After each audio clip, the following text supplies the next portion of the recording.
اوه تاخی مالتا اسلام الناف سنتر باجر دوکه دا. به گوتنا هولاتی این وی تاخی ماوی چند حیوانه او دوی حالی دا و جاده انوان نها هاتین خراب کرن.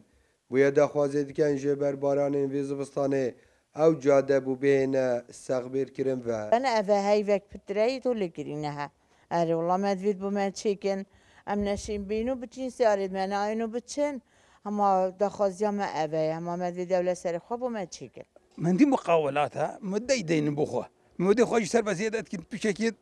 هر استفادة ناخذها مثلا لا متابعة بلدية بخوا مش رئاسة بلدية وبلدية بخوا متابعة الجلوانا بكن أبا شبرا قهاتي بونمونا شبرا من فرق قابش قدتها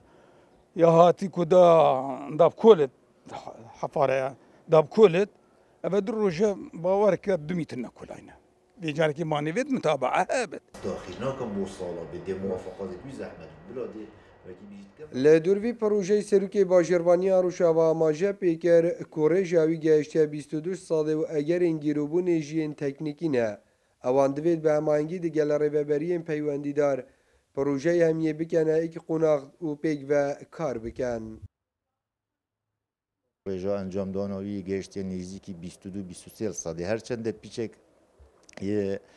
پاشکفتی پروژه بس اوجی اگری خوی تکنیکی هنه چون که مدوید بهماهنگی گل ریوبریا کهربی و ریوبریا آوی کوم پروژه همی پیک و کینه ایک قوناق دا پشتی ریک چه بنا جارا کادی بینف خراب کرد. پروژه تاخی مالتا ایک جوان پروژه گشه پیدان هره مایه. پروژه که مازنه و کجمه میلیارد و 506 میلیون دینار بوهاتینه ترخان کرن و ید بن انجام دانه دا. اب شیوه بلندرایتیه حولاتین وی تاخید بیجن پیدویه به زودترین دنبه تسق بیر کرن و غیر کرن تاکو اشتق نازوستان رزگار ببن.